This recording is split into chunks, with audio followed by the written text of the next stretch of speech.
That intrigue is something that I can attest is still relevant and still present with people today, that they want to know if there's something that the Lord has given me to give to other people, I want to know what that is so that I can use the things and the gifts that He's given me to give other people. So I can absolutely attest that there is intrigue there amongst people. And sometimes people don't even know that there's something to be interested in. Sometimes they don't know what spiritual gifts are, that they have a spiritual gift.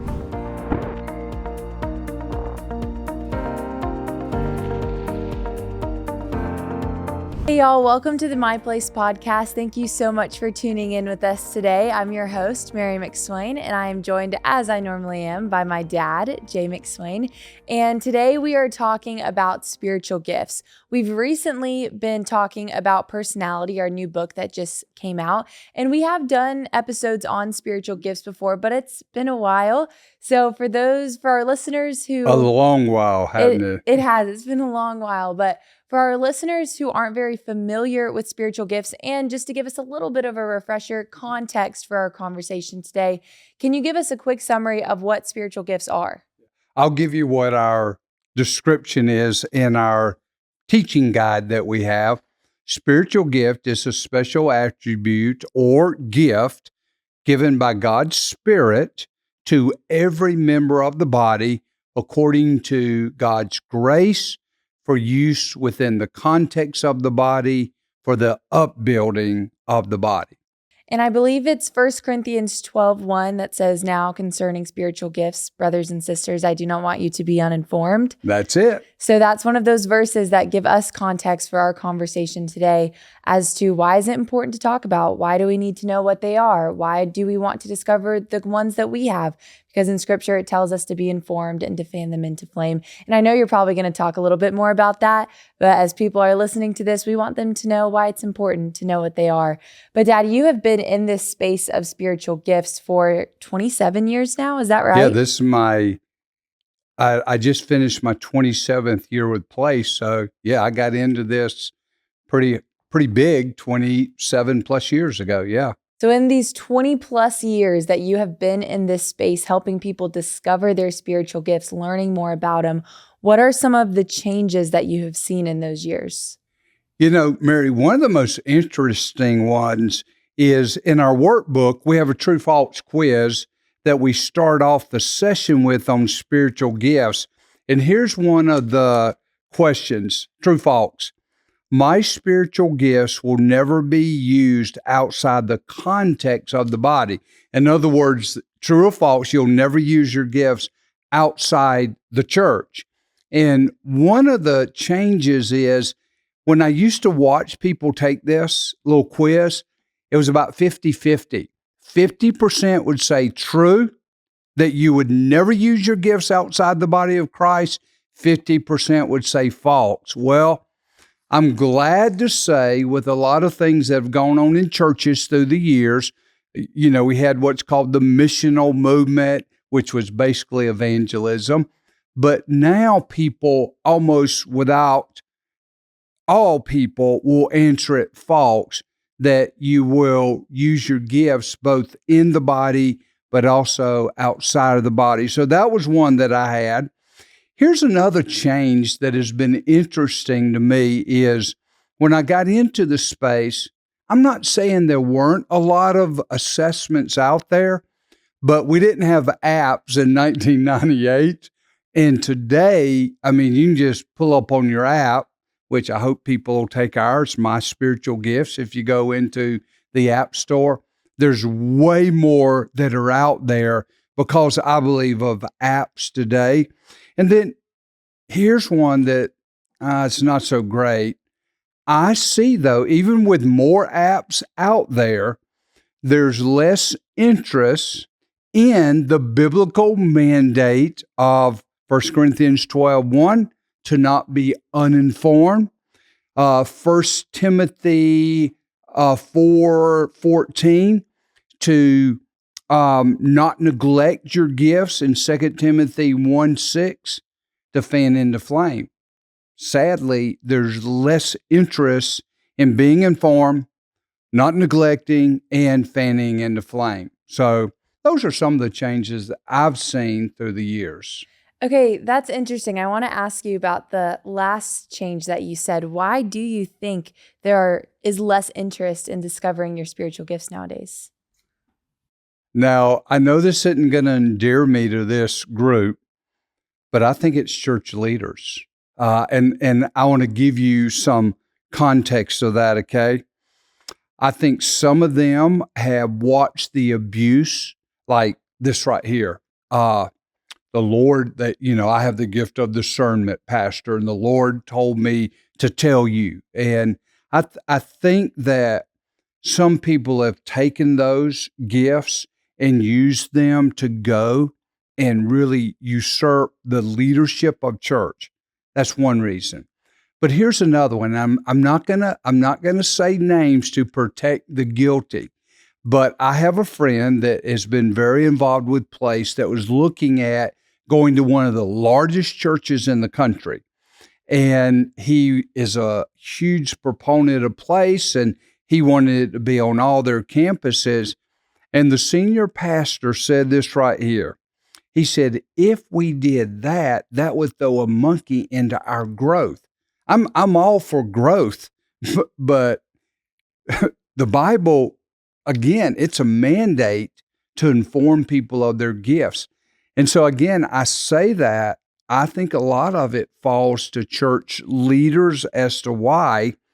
And I'll give you another one. I'm not going to name the organization, but there's a major church planning organization. And we actually used to partner with them. And then they moved away from using our instrument and they created their own. Well, I have another pastor friend that he's part of a vetting process for this church planning organization. And he tells me with church planners, there's nothing they do personality stuff, other things, but they don't do spiritual gifts. And he has gone to them several times, and he said, it's just like talking to a wall. So again, I go to church leaders, but here's probably the one that I think is the biggest reason. And that is there are not any real prominent churches that are being the champions for spiritual gifts. When I came into the space, two of the most prominent looked at churches in the country were Saddleback and Willow Creek. And both of them had a tool, an instrument, and spiritual gifts were part of it. And then companies like Lifeway, which at the time was the largest Christian publisher, because Saddleback, Willow Creek, they were trying to put stuff out there, and they put something out there. They looked at us, and we made a decision not to. And so I think those are the reasons. I think church leaders, I think they have some fear of them. I think that they feel like it would slow down the machinery. And then I think that there's not any large churches that people look to that are actually kind of being the cheerleaders for it. So those are some of the reasons that I've seen. It's interesting when you said the things that have changed, the apps was one of them. It's almost as though there's so much access to information now, and yet somehow there's less awareness, which has influenced the level of interest that either people have or leaders have in learning about their spiritual gifts, which is an interesting thing that you were talking about there. And we've touched on what has changed and talking about some of the interest that has declined a little bit. But in all the years that you've been working with spiritual gifts and learning about them, helping people discover their spiritual gifts, what has stayed the same? What are things that have not changed over the years? So when people do take it for the first time, they are intrigued. That has not changed. And kind of the excitement, a lot of times I'll say to people, how many of you have never taken a spiritual gift assessment? And I would say, especially in the circles that I run in, most of the time people have, but I do run into a fair number of people that they'll raise their hand, this is my first time, and you can see the intrigue. So that hadn't changed from the early days. But here's something, as I add to that people often get disappointed with spiritual gift assessments. So I'll go back to my very first year, 1998. I go on staff at the church that I actually ended up writing plays at. And I wanted to find out what our people knew about spiritual gifts. I'd not written my tool yet. I'm there to help people connect in ministry. And so I wanted to do a survey. I wanted to just find out what they knew, what they thought about spiritual gifts. It was unbelievable how many people would not take the survey. And I found out the reason why. They were angry. Months before I came there, the pastor had done a series on spiritual gifts. They had taken somebody's assessment. They didn't have the name of it or who actually created it. So they just took somebody's assessment. And just by the way, that's not a good thing to do when you take somebody's assessment, to not put who it came from. Okay, just a little sidebar there. And in the message, he had them fill out a spiritual gift assessment. And it was somewhat indicated that, hey, we will help you figure out how to discover your gifts. And nothing happened. And it just was left at taking an assessment like, what do I do with that? So while people are intrigued when they take them, they get really disappointed, especially if churches are giving them and they're giving the indication, we want you to take this so we can help you get involved in ministry. So that is one. Here's another thing that has not changed that I wrote down is the biblical mandate. I've already referenced it, 1 Corinthians 12. That has not changed in the last 25 years, where Paul tells the Corinthians, do not be uninformed, brothers and sisters. It has not changed the biblical mandate where Paul told Timothy in 1 Timothy 4:14 to not neglect his gifts. It has not changed where he said to Timothy in 2 Timothy 1:6 to fan into flame. It has not changed in 25 years. It has not changed in the 2,000 years since that was written. So those are some of the things that have not changed. And here's the last one that has not changed. We're going to actually talk about this. So I'm not going to dive into this a lot, but the controversies regarding gifts. And again, next week, hope you'll stay tuned for next week's episode, because we're going to go into what are the controversies. And I'm actually going to share why I think there's a controversy. And by the way, what I'm going to share next week, I've never seen in a book. So I hope you'll tune into that. But those are some of the things that have not changed. People enjoy taking them for the first time. They get disappointed because there's nothing behind them. And by the way, that is one of the reasons I love Place. And what we do at Place Ministries is I believe in assessments. I've written one. It's one of the most used that's probably out there. But we give the biblical teaching with Scripture about how do you discover your gifts beyond a spiritual gift assessment. And then another thing that has not changed is controversies regarding spiritual gifts. So those are some of the ones that I've seen, Mary, that of some things that have changed regarding gifts. I would definitely say that I can attest to the intrigue that people have with spiritual gifts. One of the things when we walk people through Place and we sit down and coach them is we ask them to write down their purpose and objective for going through Place. That's one of the things that you taught me to do with coaching people. And one of the things that is so common is people's curiosity towards knowing their gifts. They don't just want to know where they can go. They want to know what they've been given in order to give what they have when they go where the Lord is sending them. And so that intrigue is something that I can attest is still relevant and still present with people today, that they want to know if there's something that the Lord has given me to give to other people, I want to know what that is so that I can use the things and the gifts that He's given me to give other people. So I can absolutely attest that there is intrigue there amongst people. And sometimes people don't even know that there's something to be interested in. Sometimes they don't know what spiritual gifts are, that they have a spiritual gift that the Lord gave them to use. But my last question for you, what are some desires and hopes that you would like to see with believers and churches in the days ahead regarding spiritual gifts? Well, I actually wrote because we had talked about some of these questions, and one of my hopes is that we would take seriously the biblical mandate that we are to not be uninformed, we are to not neglect, and we are to fan into flame the gifts. I've never, that's been constant for me ever since I started, is that people would know how God created them, and spiritual gifts is part of that spiritual identity that they have, so that they could fan into flame. One of my hopes is that people will see how God has used them through their spiritual gifts. That's one of them. Secondly, is 1 Corinthians 12:12.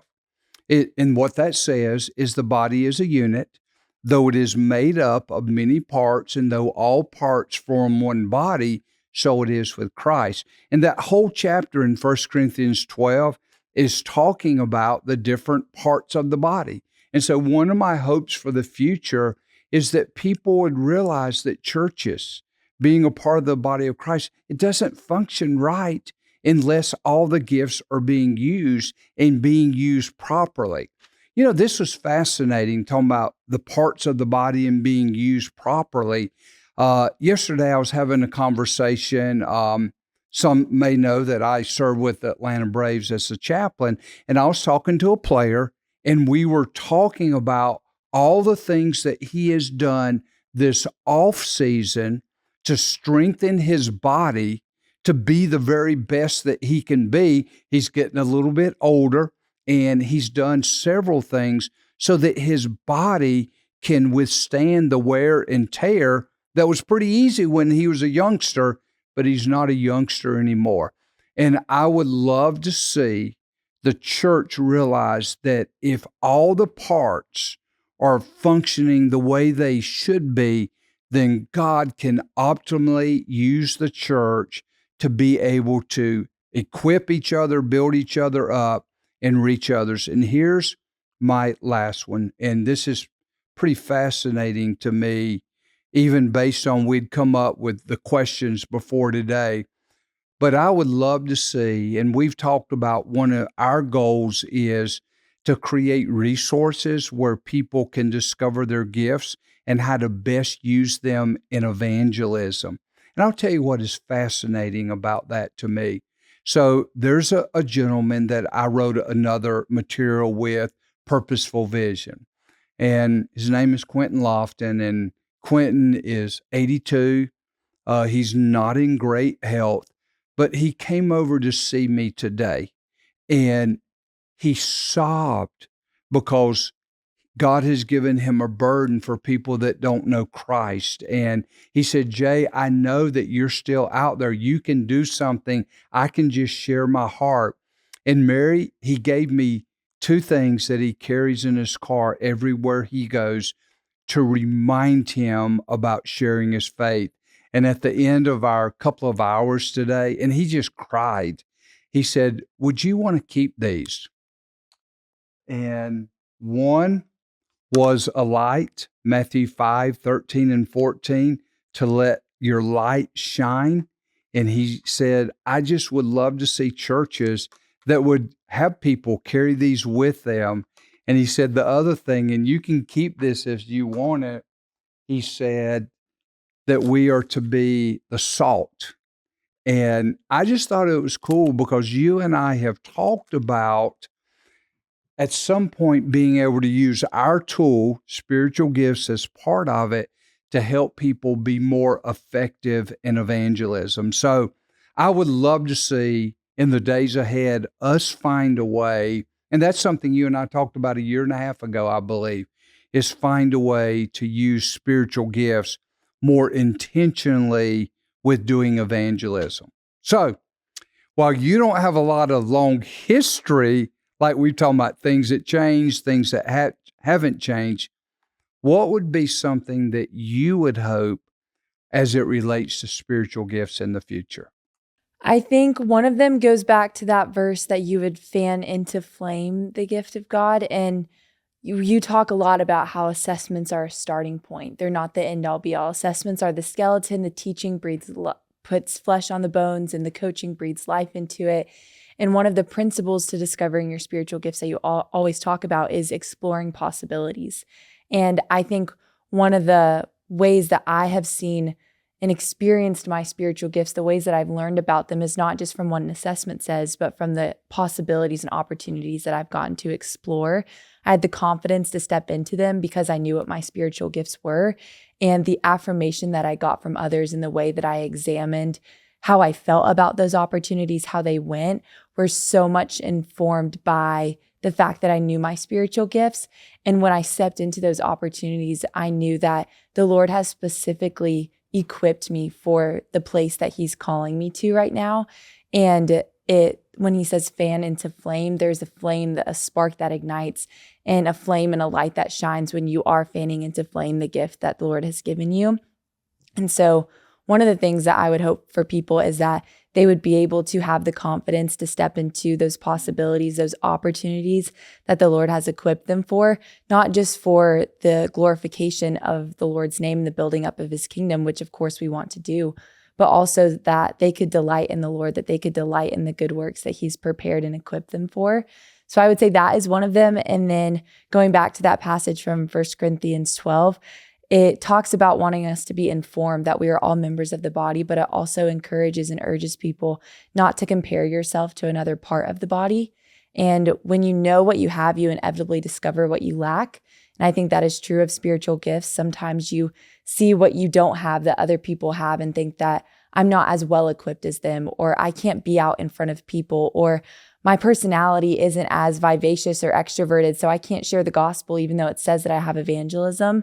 And what I would love for people, and what I've seen the light bulb go off in people in certain conversations and in coaching sessions with people, is learning to not compare who they're not to who other people are, but to see how the Lord has equipped and gifted them in light of who they are to do what he's called them to do in the way in which he's designed them to do it, and not compare the part of the body that they are to another part of the body so that they can fulfill their role and their function in the body, and not just fulfill it, but be content in it and to be confident in it. So those are the two things that I would hope for people as they get the opportunity to discover their gifts. Can I add one more? You were talking about in the coaching, and one of the things that I would hope to see is the number of people that they're talking about something where God has used them. And they're really speaking through the lens of a spiritual gift. And I'm sitting there listening, taking notes, and then I bring back to them, did you even realize that you were using a spiritual gift? And they say no. And I'll say, how does it feel to know that God was using your spiritual gift in that situation? And it's always like, it is a aha moment, and it's so cool. So I would hope in the days ahead that a lot more people would have those aha moments where they connect where God has used them, and that it was in the way that he created them in the giftings that he gave them. So that'd be one that I'd like to also see.